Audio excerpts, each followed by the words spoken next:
I'm going to get down on my knees so that We'll do that. I might not get back up. Welcome to the webinar to Transition and Beyond. Before introducing our two presenters, I want to share some information about the work of Ask Resource Center. Ask is a statewide nonprofit organization offering a broad range of information, training, advocacy, support, referral, and resources through our various projects and partnerships to individuals with disabilities, their families, and the people who serve them. Ask is Iowa's Parent Training and Information Center under the Individuals with Disability Education Act. We're the Family to Family Health Information Center, which is a maternal child health grant, and is the state affiliate of Family Voices, a national grassroots organization. I extend a warm welcome to tonight's presenters. Kerry Ketcham is the Director of Special Education in the West Des Moines Community School District. He's excited about seeing how the special education department is growing and changing as teachers work to meet students' needs. Dr. Alissa Underfer is the transition coordinator for West Des Moines Community School District and Valley High School. She has the privilege of meeting with families from across the school district to discuss how students can continue to work towards a meaningful transition to life after high school. Alissa also teaches 4 sections of vocational courses at Valley.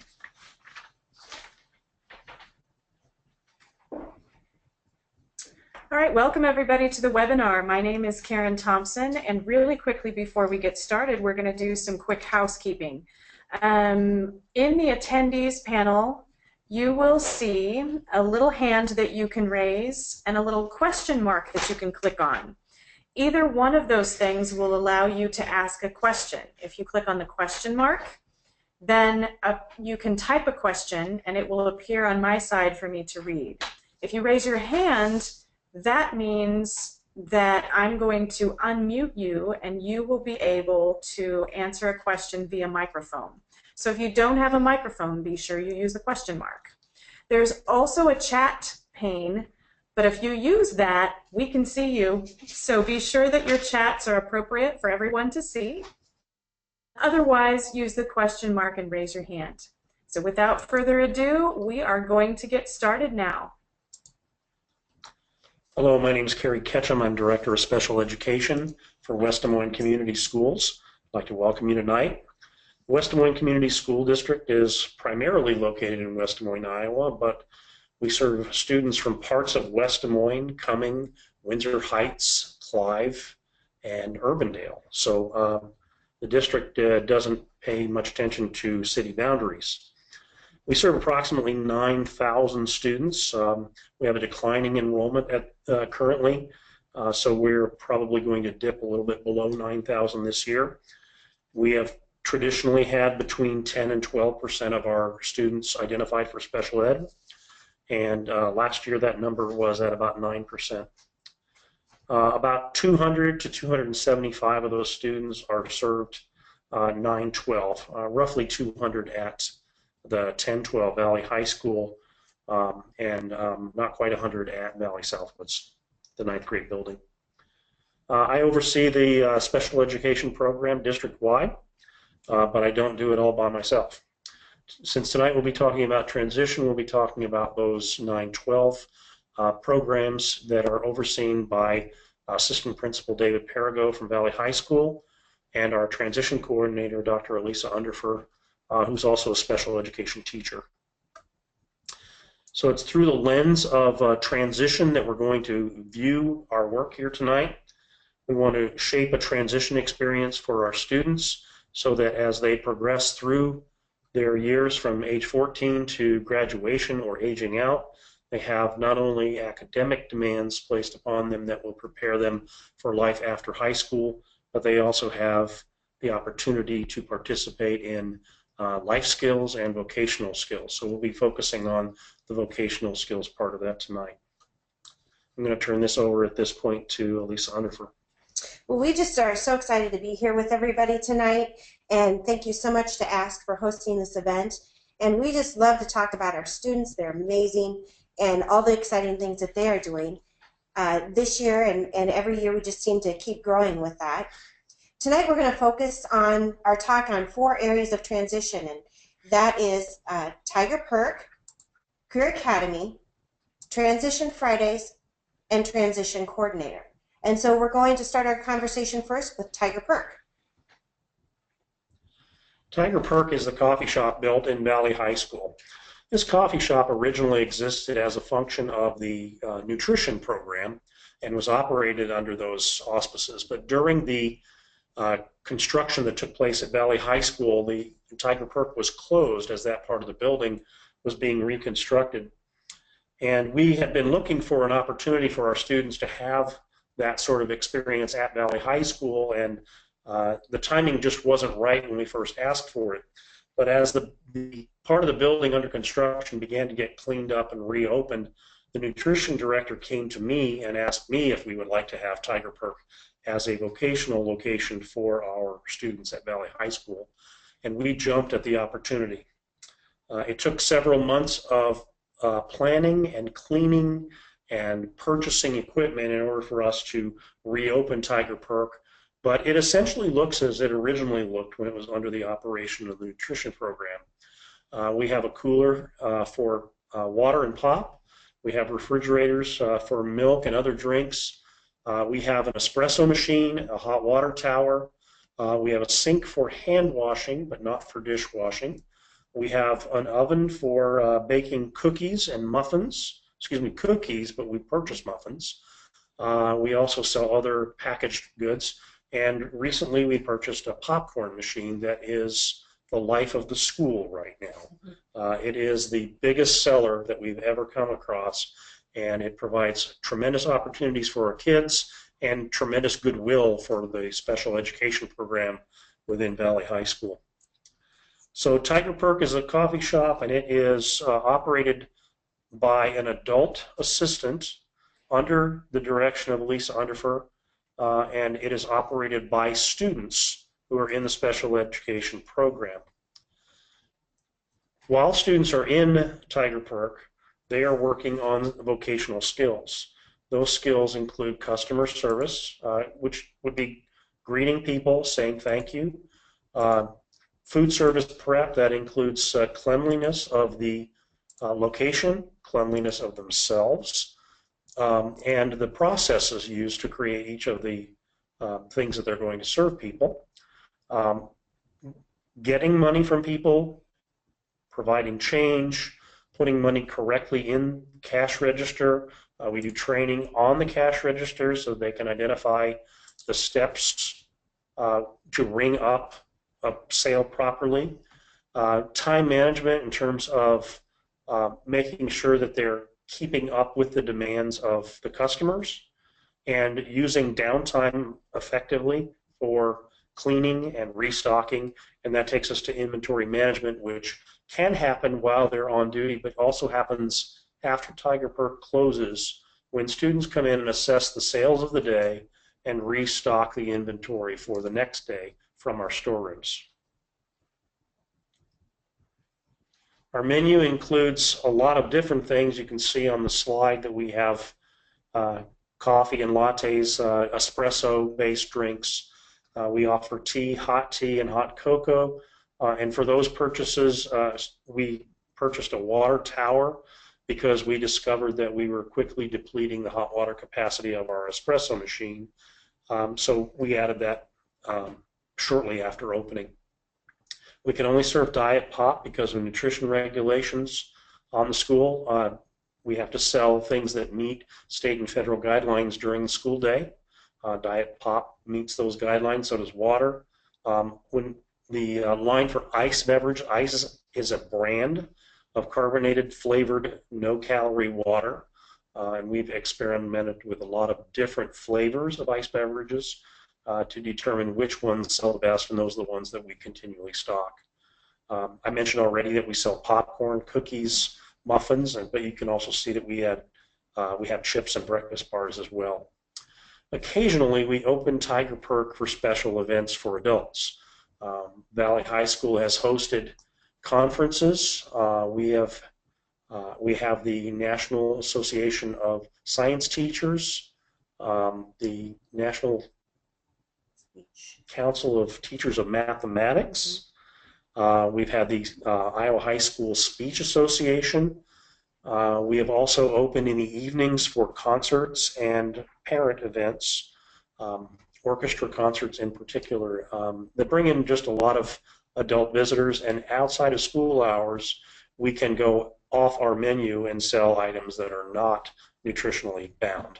So at that point, we can offer things like pizza that we purchase in large quantities from a vendor in town and then sell by the slice at Tiger Perk.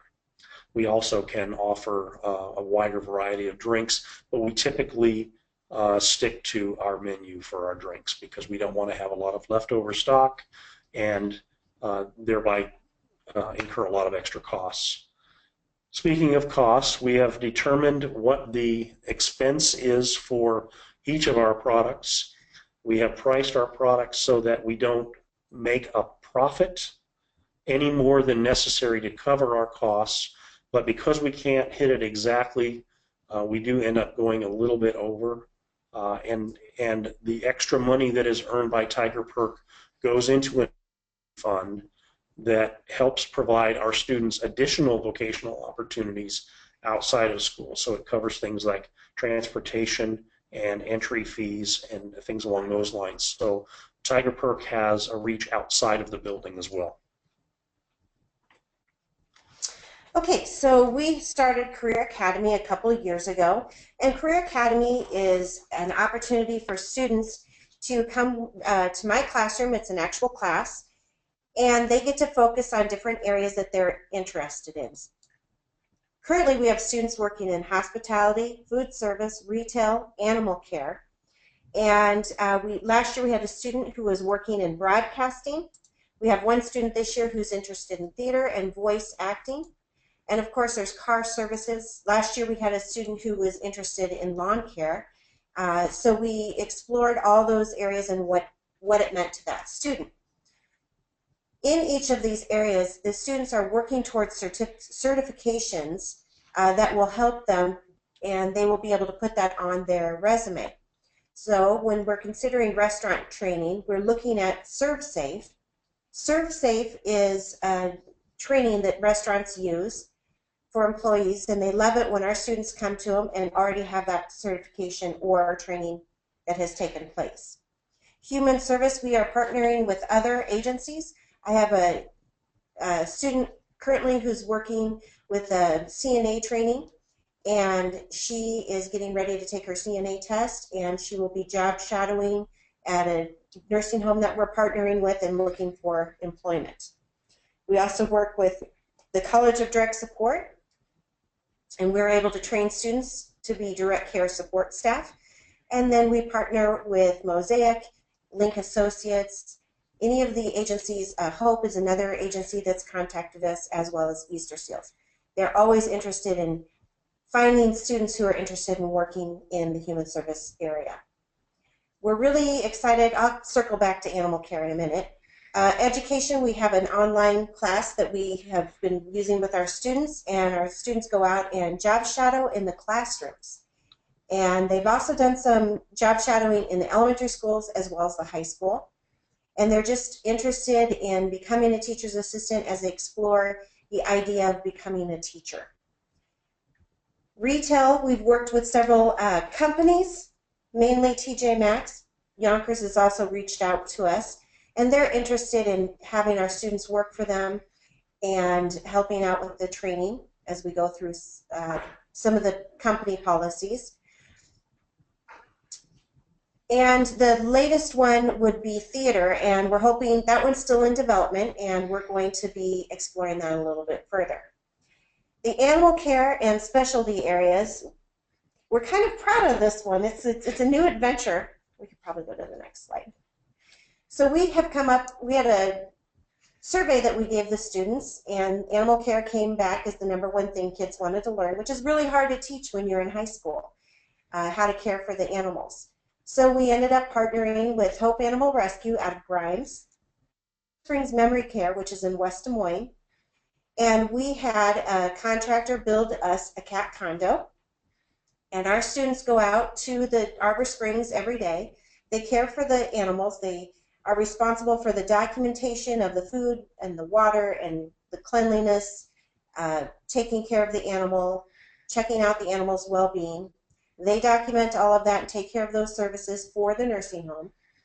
And the nursing home, their job is to love on them. And the kids go out there daily, take care of all that, and then they return to school and do a reflection on the work that they have done. So this has been in place now for about 1 month. We adopted out our first animal, and we say that they found their forever home, but we say they graduated to their forever home, and they get a diploma from Valley High School for graduating from into their forever home. We are also working on marketing skills with this with our students. We have students that are helping to produce videos and commercials. We recently launched an online classroom for students in elementary school and junior highs and some of the high school classrooms that they can interact with each other, or they can do pieces of work or respond to writing prompts within the classroom or interact with their own classroom. It's the online classroom, excuse me, that sounded confusing. So they're able to interact that way. We had a junior high class that came and visited the cat condo earlier this week, and they were all saying they were excited when they get to high school that they'll get to do something like that. So we're hoping to really encourage the kids to think about their future at a younger age and start planning towards it. We're also marketing during the football games and on the TVs at Valley, so we're trying to reach as many students as we can to help them understand. The students are developing the skills in the community. They're responsible for maintaining the condo. They're also having the opportunity to interact with the residents and the staff at Arbor Springs, so they're learning about professional behavior while they're there and responsibilities. Go on to the next one. Transition Fridays has been a new opportunity for us at Valley High School this year. I get to go and meet with the level 1 teachers and their students once a month in each of the classrooms, and we talk about different aspects of transition. We're building transition folders. I store them in my office and I take them with me when I go to meet with them. And the topics change as we move forward. So we started out the school year looking at assessments, trying to figure out what they're interested in, what directions they need to go. We built resumes and we printed them off, put them in the folder. We're starting our new series on the IEP and understanding the IEP. And then we're going to talk about why it's important. And after that, we're going to start talking about self-determination and what does that mean to them and how to be an advocate for themselves. All right, I want to point out that when we started our work in developing our transition program, we had a very narrow view of what this was going to be. We were starting with students who were going to have significant needs for vocational training and job coaching. And since then, we have really gotten a much bigger picture of what transition means for all students who are identified for special education.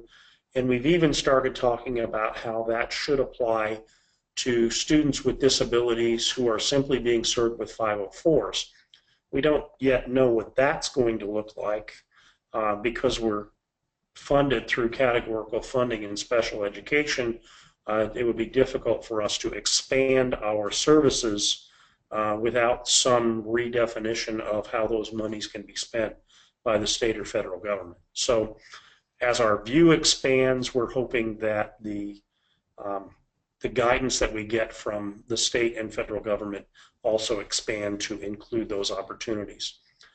We're encouraging our parents to really get in touch with the transition coordinator as part of the process of their IEP work, that the transition coordinator is a resource for them, not just in terms of the development of their IEP and their vocational goals, but also in terms of putting them in touch with a lot of community-based resources.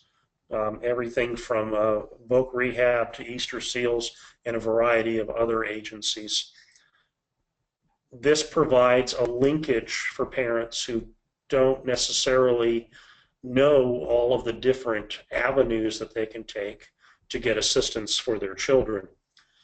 We also involve them in the process as early as possible so that as we continue to work through this, they have the time that it takes to connect with all of these agencies and the time that it takes to learn what they need to know along the way. We are beginning to expand our conversation with families to a lower age range so that we can actually start parents thinking about what transition means before they get to that age of 14 when it needs to show up on the IEP, because having a transition IEP meeting for the first time is often a shock for parents. The IEP gets more complex, it gets longer, and the new things that are talked about seem totally foreign when we're talking about what is your child going to do after high school when the child is only 14. So breaking that ground with the parent slowly and gently rather than all at once is a goal for us so that we don't create stress within the family around that idea of transition and have parents and families turn off to that idea. We want to work with students through the items on the B page, the interest, preference, and strengths, to help identify and then achieve their transition goals. We use that B page very strongly in order for us to identify the courses that they'll take, the experiences they'll have, and the vocational opportunities that we might need to prepare for as they age into the system. Alissa Underfer is the transition coordinator. Her position was added, it's been 3 years. Yep. So we are kind of using that position as a way to push the idea of transition and the process of transition out into the school, and it has not been an easy process. It's hard to move tradition, it's hard to get people to think differently about something, and you have to be patient and stick at the process for a fairly long period of time and just keep chipping away at the resistance in order for teachers and parents and students to begin to start getting it and start adopting the view that we're not preparing students to finish the school year or the class they're in or even to graduate. We're trying to prepare students to be successful adults. And when you start looking long-term at the outcomes instead of looking short-term at the goals or the classes, then you begin to have a whole different view about what our job is. So we want to give you an opportunity to ask questions if you have any. We'd be happy to answer anything, details of our program, or specific roadblocks that we might have run into, whatever you're interested in hearing about. So this is Karen Thompson with Ask Resource Center, chiming in real quickly again, just to remind you that you can use the raise hand and we can unmute you. You can click on the question icon in the attendees pane and you can type a question in and then we can read it and answer it, or you can also use the chat pane and then you can type a question in the chat pane. We could read that as well. So we'll give it just a couple of seconds here to see if any questions show up. And if not, we have a couple of questions here in the room from people that are attending in person tonight.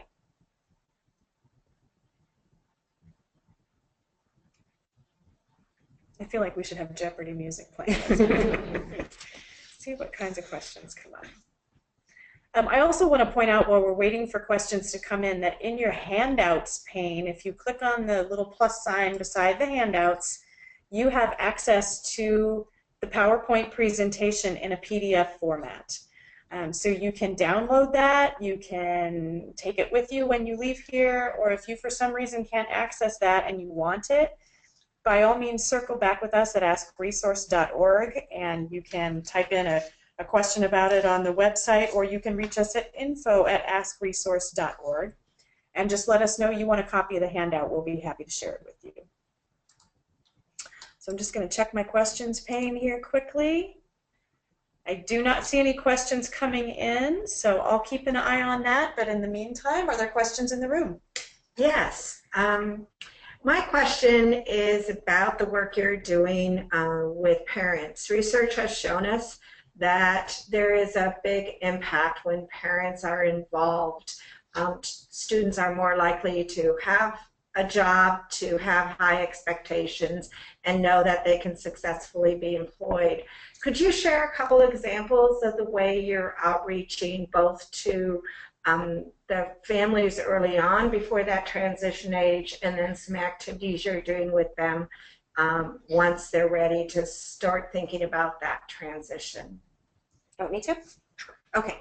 One of my favorite stories is last year we had a preschool parent who contacted us, and she was frustrated at the process and how do we do this and how do I get what my child needs? And she called me up and said, I hear you will talk to parents. And I said, absolutely, it's my favorite thing to do. Let's talk. So she came up to school and we sat and talked, and she needed to cry a little bit, and that's okay. And then we started chipping away at the process and where her stumbling blocks were. And I don't have all the answers to everything, but what I do is I find the people that do have the answers. And what that led to was a conversation with some doctors at Blank Hospital, and we were able to get light on the subject, shall we say. And as we started pulling more people in, having more conversations, we were able to work through her troubles that she was having. But it really was just meeting together one-on-one and hearing the frustrations because she really wanted to be heard, and then working together to find those solutions.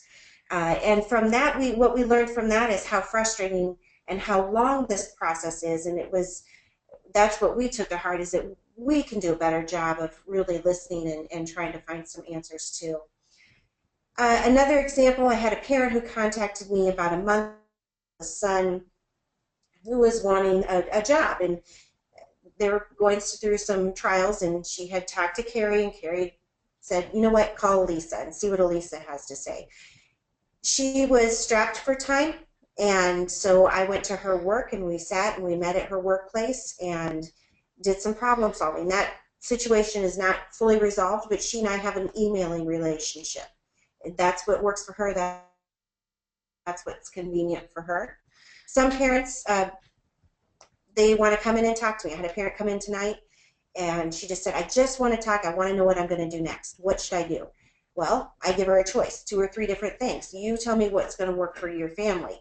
And her response to me was, I really don't know the answer to that yet, but I'm going to call you back. That's okay too. So I try to meet the parents where they're at and where they're comfortable. Sometimes it's at their home. Sometimes it's at a coffee shop. Sometimes it's kind of intimidating to come to school and sit around the table and have people look at you and talk about your child. I want them to know that we think their child's pretty great, and we're proud that they're a part of our school district, and we want to do what we can to help them. And so that's the message I lead with, and then we talk about what challenges they may be facing, and we go from there. Am I leaving anything out? No, I was just thinking of another story. Oh. 3 years ago, when we just entered this process, I sat down with the mother of a 4th grader and began to have this conversation about what does life look for your daughter after graduation. And I was very impressed with that parent's grasp of the process already. That's very unusual. Typically, parents of a 14-year-old don't, even a gen ed student, don't really know much about what their child is going to do after graduation, because most 14-year-olds haven't decided what they want to do after graduation. A lot of 11th graders haven't decided what they want to do after graduation. And so just getting people involved in that conversation and thinking about the process of creating open doors instead of limiting the options of the future. Those are the conversations that I really enjoy. And then trying to get our teachers of younger students involved in that process so that they begin to start talking to students about, when you grow up and you get a job, or you grow up and you go to college and then you get a job, just putting that mental image in those younger students' minds is the first step in that conversation, because until they can picture themselves in it, they're not going to be able to do it. I was going to ask, you mentioned, kind of piggybacking off of what you mentioned, getting the conversation started early, getting kids thinking early, and Lisa, you had mentioned that about the cat condo and having a younger group of students come through. Was that something that was arranged, or was the teacher of those students just wanting to show them? It was arranged, and it's kind of, I'm glad you asked that. I didn't even think to talk about that. We are really excited. One of the things that Kerry had asked me he has a habit of asking me, so what do you think about, what are your plans for the future? And last year he asked me that at the end of the year. You kind of learned to stop asking me that. I'm not asking this year. Yeah. But last year he said, what do you want to do? And I said, I want to reach down. I want the kids to start seeing what could be. What can I look forward to at the next level, or what's coming down the road? And from that, we developed this partnership with Arbor Springs. And so every Tuesday, we have 4 different classrooms that are rotating, and they go and visit the residents there, and they're working on social skills. They also have the opportunity to maybe write a story and take the story over and read it to the residents, just to give them, we really want to work on some positive self-esteem opportunities, and just there's so many good things that come out of it. So as this process has gone through, I've asked the teachers, please take your kids by the cat condo. I just ran over this week when it was this class's first time visiting, and I said, well, you guys, this is who I am and this is what I do. And I said, when you come up to Valley, you get to come here and you get to be responsible for the cats. And they were all like, wow, that's so awesome. I can't wait to do that. And it was fun to see the joy in their eyes. And I said, but I told them, but I'm going to make you work. It's not all going to be fun. But then they went down to the residents and they had a good old time, and they played games with them and had conversations. And there are teachers that are taking the kids down there and doing that with them every week. Some of the teachers are going back and having the kids practice writing letters. While they're learning to write a letter, they're writing with a purpose and to somebody. So we're really excited about all these learning connections that they're having. Alissa, you mentioned earlier that you're working with students to teach them to participate in their IEP. Is there a particular curriculum you use? Right now, I have been pulling from some different curriculums. There's some curriculum that I pulled from University of Kansas. I have pulled some information from Buena Vista University, and also from Morningside, because we have to stay true to our schools and the state. And just some different, I try to stay along with what's best practice and what's current in research. So a specific curriculum, no. But I am pulling from research and going that route. Thank you. All right, I'm going to check really quickly and see if we have any questions, any chats. Any hands up? I do not see any. Thank you very much to both of you for joining us tonight. And again, for those of you who are listening in, if you have any questions, you can certainly circle back and ask us at info@askresource.org, or go to the website at askresource.org and plug in a question.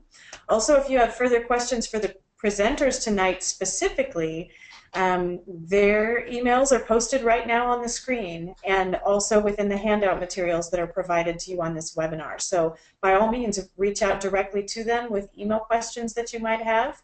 They'd be happy to answer them for you. Thanks again for joining us tonight, everyone. Very nice. That was good. Yeah, people are always quiet on these things. Did we have anybody?